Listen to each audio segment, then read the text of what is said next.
हाँ, तो जय हिंद प्यारे बच्चों। उम्मीद करते हैं कि आप सभी लोग बहुत ही बढ़िया होंगे और अपनी तैयारी को अच्छे तरीके से कर रहे होंगे।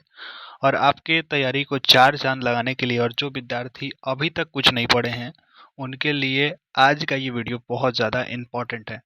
आपको बता दें बच्चों कि आज हम आप सभी को केमिस्ट्री का आपको 29 को क्वेश्चन देंगे, ठीक है। 29 को क्वेश्चन में से आपको केमिस्ट्री में आपको कितना बनाना है? 4 क्वेश्चन, ठीक है। 8 क्वेश्चन पूछता है, जिसमें से आपको 4 क्वेश्चन बनाना है। तो आराम से अगर आप लोग इतना क्वेश्चन को अच्छे तरीके से याद कर लेते हैं लघु उत्तरीय प्रश्न में, ये सारे क्वेश्चन को अगर आप लोग याद कर लेते हैं तो यकीन मानिए ये आपका एक भी जो है सब्जेक्टिव जो होगा, लघु उत्तरीय प्रश्न जो होगा, आपका एक भी नहीं छूटेगा। आपके अगर हम लोग बात करें तो कितने टोटल चैप्टर होंगे, तो आपके पूरे बुक में केमिस्ट्री में आपके टोटल 5 से 6 चैप्टर हैं।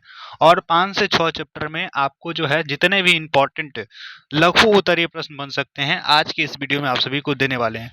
तो वीडियो को आप लोग लास्ट तक देखिएगा। और इसका पीडीएफ, ठीक है, इसका पीडीएफ जो होगा, पीडीएफ की बात करेंगे तो पीडीएफ आपको इस नंबर पे मिलेगा 91 62 87 20 95। ये मेरा नंबर है, इस पर आप सभी लोग व्हाट्सअप या एसएमएस करके आप सभी लोग इसका पीडीएफ और साथ ही साथ इसका आंसर ले सकते हैं। जैसा कि आप सभी लोग जानते हैं कि बहुत कम समय बच गया आप सभी के एग्जाम में, और ऐसे में आप सभी को जो है स्मार्ट तरीके से अपनी पढ़ाई को करनी पड़ेगी, ठीक है। तो चलिए शुरुआत करते हैं आज की क्लास को, और हम लोग देखते हैं कौन कौन से वो गेस क्वेश्चन है, कौन कौन क्वेश्चन को आप सभी को याद करना है, ठीक है। अगले जो है 17 से 18 दिन में आप सभी को यही सारे क्वेश्चन को याद करना है, ठीक है। चलिए यहाँ पर देखिए आप सभी का केमिस्ट्री में जो है, यानी कि रसायन शास्त्र में पहला ही चैप्टर क्या है? रासायनिक अभिक्रिया एवं समीकरण। इसमें से 4 से 5 क्वेश्चन आप सभी के लिए गेस किए हैं। टोटल लगभग जो है 5 क्वेश्चन होगा। इसमें टोटल आपके 5 क्वेश्चन है, और देखिए कौन कौन क्वेश्चन है, ठीक है। देखिए यहाँ पर कौन कौन क्वेश्चन है। यहाँ पर देखिए पहला क्वेश्चन क्या है? पहला क्वेश्चन आप सभी लोगों से यहाँ पर पूछा क्या जा रहा है? रासायनिक अभिक्रिया किसे कहते हैं, यानी कि केमिकल रिएक्शन क्या होता है। इस क्वेश्चन को आप सभी लोग याद रखिएगा, ये क्वेश्चन आने की संभावना है। अगला देखते हैं, अगला क्वेश्चन यहाँ पर क्या दिया गया है। अगला क्वेश्चन यहाँ पर देखिए क्या है कि क्वेश्चन क्या है बच्चों? क्वेश्चन यहाँ पर पूछा गया है कि संतुलित रासायनिक समीकरण का उदाहरण दीजिए, और संतुलित रासायनिक समीकरण किसे कहते हैं, इसको भी आप सभी को देखना है, ठीक है। आपको ये पीडीएफ मिल जाएगा, और पीडीएफ में जाकर के आप सभी लोग सारे क्वेश्चन को अच्छे तरीके से याद कर लीजिएगा। द्रव्यमान संरक्षण का नियम क्या है? द्रव्यमान संरक्षण का नियम क्या है, इसको भी आप सभी को अच्छे तरीके से याद करना है, ठीक है। अगला क्वेश्चन यहाँ पर क्या है कि क्वेश्चन यहाँ पर क्या है कि संयोजन अभिक्रिया और अवघटन अभिक्रिया में अंतर बताइए। संयोजन अभिक्रिया क्या होता हुआ कि जब एक या मतलब जो है क्या होता है कि जब दो अभिक्रिया मिलकर के एक नया पदार्थ बनाता है, उसे संयोजन कहते हैं। और अपघटन क्या है? तो एक पदार्थ टूट करके दो या दो से अधिक भागों में विभक्त हो जाता है, दो या दो से अधिक पदार्थों में विभक्त हो जाता है, तो उसे हम लोग क्या कहते हैं? तो उसे हम लोग कहते हैं वियोजन या अपघटन अभिक्रिया। लास्ट यहाँ पर याद रखना है ऊष्माक्षेपी और ऊष्माशोषी अभिक्रिया। ये भी आप सभी को अच्छे तरीके से याद करना है। ये आपको मात्र 5 क्वेश्चन पहले चैप्टर से याद करने हैं लघु उत्तरीय के लिए। यहाँ से आपके एग्जाम में कम से कम एक क्वेश्चन, तो 1 से 2 क्वेश्चन आता ही आता है, ठीक है। तो इसको अच्छे तरीके से, इस क्वेश्चन पे आप सभी को खास तरीके से ध्यान देना है, ठीक है। आगे बढ़ते हैं। चलिए दूसरा चैप्टर कौन सा होगा? दूसरा चैप्टर आप सभी का होगा यहाँ पर क्या? दूसरा चैप्टर होगा अम्ल और क्षार। क्या होगा? अम्ल और क्षार और लवण, ठीक है। ये आपका दूसरा चैप्टर होगा। पहला यहाँ पर आप सभी लोग याद रखिएगा क्या कि अम्ल के गुण लिखिए, क्षार के गुणों को सूचीबद्ध करिए, क्षार कैसे हम लोग पहचानेंगे उसको। अगला देखिए, अगला यहाँ पर याद रखना क्या हुआ। यहाँ पर अगला क्वेश्चन क्या है? यहाँ पर अगला क्वेश्चन है पीएच स्केल से क्या समझते हैं आप।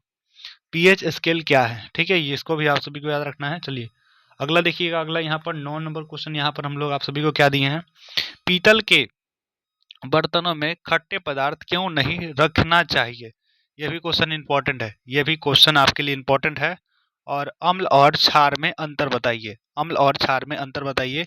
यानी कि दोनों चैप्टर से 5-5 क्वेश्चन, यानी कि आपका पहला चैप्टर से 5 क्वेश्चन और दूसरा चैप्टर से 5 क्वेश्चन। मात्र आप लोग इतना ही याद कर लेना, आपका आराम से जो है आपका आराम से जो है 2 क्वेश्चन आप लोग आसानी से बना के आ जाइएगा, ठीक है। बाकी और चैप्टर बताएंगे तो उसमें आप लोग अच्छे तरीके से उसको देख लीजिएगा, ठीक है। आगे बढ़ते हैं। चलिए यहाँ पर देखिए, धातु अधातु चैप्टर, ठीक है। धातु अधातु से क्या पूछेगा पहला क्वेश्चन कि धातु के भौतिक गुणों को लिखिए, धातु और अधातु में अंतर लिखिए, ठीक है। धातु और धातु में अंतर लिखिए। तीसरा क्वेश्चन आप लोग लिखते चलो, सारे क्वेश्चन को आप सभी लोग यहाँ पर क्या करो, लिखते चलो, ठीक है। लिखते चलो, लिखते चलो। क्या यहाँ पर देखो, मिश्र धातु किसे कहते हैं और इसके 2 उदाहरण समझाइए। लोहे को जंग से बचाने के लिए उपयोग क्या कहते हुआ, लोहे को जंग से बचाने के लिए 2 उपाय बताना है। सबसे पहला उस पे क्या कर सकते हैं, तेल लगा सकते हैं। दूसरा वहां पर क्या कर सकते हैं, उसको रंग सकते हैं, ठीक है। उसको क्या कर सकते हैं, पेंट कर सकते हैं। तो पूछा गया कि लोहे को जंग से बचाने के लिए 2 उपाय बताइए, तो ये इस तरीके से हो सकता है, ठीक है। अगला देखिएगा, यहाँ पर 15 क्वेश्चन क्या कह रहा है कि संक्षारण क्या होता है, संक्षारण क्या होता है, ये भी आपको याद रखना है, ठीक है।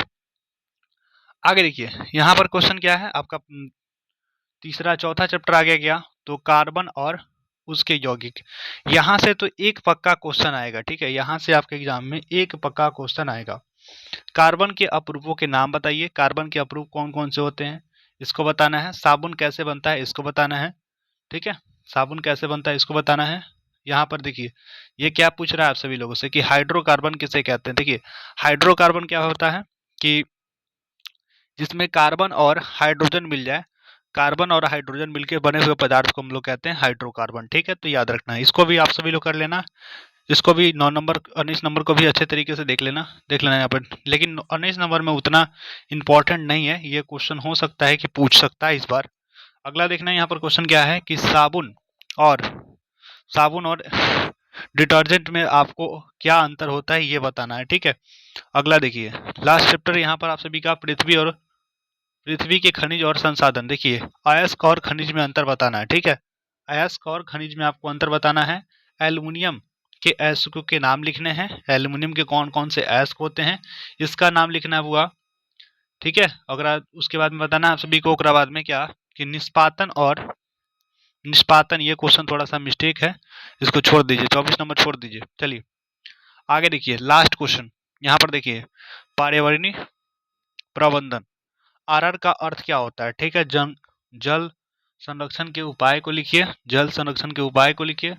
उसके बाद में यहाँ पर सौर ऊर्जा के उपयोग को लिखिए। वनों की कटाई से पर्यावरण पर क्या प्रभाव पड़ेगा, इसको लिखिए। बायोगैस क्या होता है, इसको लिखिए, इसको लिखिए। चलिए, इतना ही क्वेश्चन था हुआ, और इतना ही क्वेश्चन को अगर आप लोग अच्छे तरीके से ही कर लेते हैं तो आप लोग यकीन मानिए कि आपका एक भी क्वेश्चन जो है नहीं छूटेगा, ठीक है।